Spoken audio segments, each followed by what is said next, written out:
that's just man management. Like it's how you treat people. And like what I realized at the Power 5 level is and obviously could talk all day about this, but I think what coaches that go from mid-major to Power 5 or D2 to D1 is they struggle when they get there because of the man management side. Is you're not just managing you an assistant now, you're managing you, two assistants, a volunteer, a video person, a nutritionist, a strength person, 4 managers potentially, an athletic trainer student, and now you've gone from managing 2 people, 3 people to 20.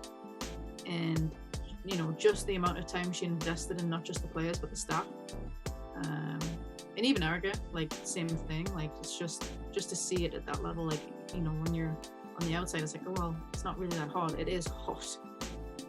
Keeping everybody happy and making sure everybody's kind of on the same page. So.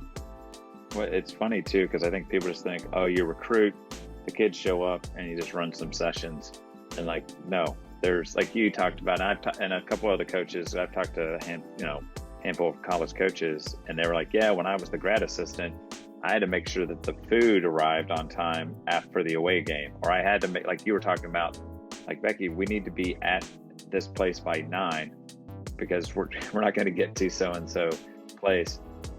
The other thing I think, which was cool, was that you said that you and Becky are different. You're different beasts in a way, not to mean that in a rude way, but like a different. And I think that was good for you because you don't need another person that's like I don't need another Sarah. I need someone who's going to stretch me, who's going to say, this is what I see. And then you could say, well, I saw this. And then the two of you could kind of work through. I thought that was cool. And I think even that with Erica at Penn State, she sounds like a different kind of, maybe different style of coach than Becky. And so it was cool for you again to say and be able to kind of see kind of the pros and cons of that. So yeah, I didn't want to say this live on air because I didn't want to like put labels on people, but like Erica, like I wouldn't obviously ever say this unless I was like having a conversation with just like the person that asked me, but wouldn't say it on a podcast. But Erica was like the tactician of Penn State, which was really cool to see a female, like probably the best tactician I've ever been around. And I told Becky that, like, that's why she's a national team assistant, right? And that's why she has been the defensive strategy coach for the national team. Like she's just, I don't know, like I literally took 16 pages of notes on a Word document when I was there, just trying to keep up to try and write things down every time we had a video session. Whereas Becky was just kind of like this transformational leader that everybody wanted to follow, right? And so, and not right or wrong, but those are 2 CEOs of their programs. But like obviously Becky had Alan and Vic who coached as well. And obviously Erica has Anne and Tim. Tim does the goalkeepers. Anne's kind of the attacking coach, if you like. But just seeing how their roles were different in terms of coaching, recruiting, and then like obviously at the top you've got someone who's just a tactician person who leads the majority of things. And these 2 still get to coach a lot. But then you've got Becky who's kind of the transformational, culture-driven, meeting with players, and in terms of more about life stuff than actual like sit down and meeting about video and you should do this better and that better. And it was just cool to kind of get a blend of it both, and like when I was there, it was just kind of like, wow, this is like so different, but like in a good way, because now you can pick and pull. And I actually, like the next place I go, like I just think now you've got 2, like I was saying, like you've got 2 completely different experiences that you can merge together, like even playing styles. Like at Penn State, at Florida, it was like it was positional play. We're going to build out the back. We're going to build out the back till the death, even when we get punished and we get scored on. We're going to keep building out the back. And I'm just like, get my head off the wall.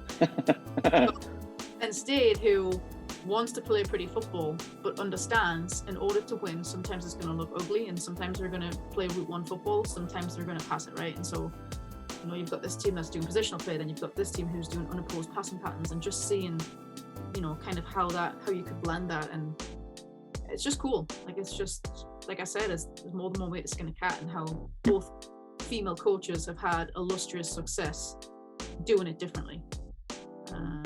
So I love too the fact that you're patient as to where you're going to go next. And even saying that I think assistant coaching would be where I could really make the most impact.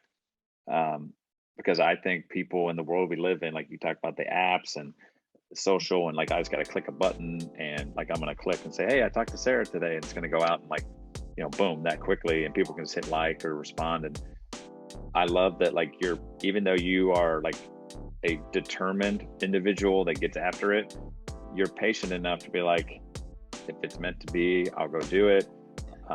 You're not rushing to be leading a program, which me personally, I think would be freaking awesome to see you running a program. Because I think I think that's cool. I think you just have like I don't know, there's kind of a big picture thing about you where you seem to, even the fact that they joke about the notes and stuff, but I've got like a buddy who's at a D2 school up near Cleveland, and he's the same way. He has freaking binders full of things that the coaches say that he either likes or doesn't like.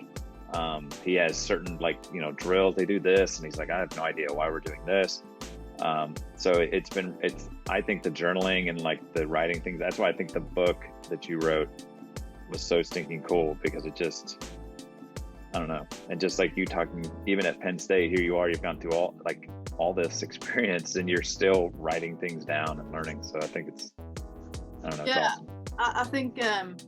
I think it's been, like you said, like a grind. Like I was just thinking about like all the challenges that I had at Penn State. Like you said, like you have like this notebook full of, you have this on your resume, it has Penn State, Florida, and I just think of like, you know, like just the challenges of moving up to Pennsylvania and being 26 hours away from your spouse, and, you know, like having to have an electric scooter because you have to park a mile. This sounds so stupid, but having to park 1.5 miles from the office, and now you've got to ride the scooter in -2 degrees, and like just all this, like I just look about all the stuff that you go through in coaching, not just me, but anybody, like the grind of it, and you got to do it because you love it at the end of the day. And it's the same for you, I'm sure. Like everybody goes through the struggle, and you just, sometimes you question, and you're like, why am I doing this? Why am I doing this for free again? But yeah, I love it. And like you said, I think that I just think it will eventually pay off at some point, hopefully.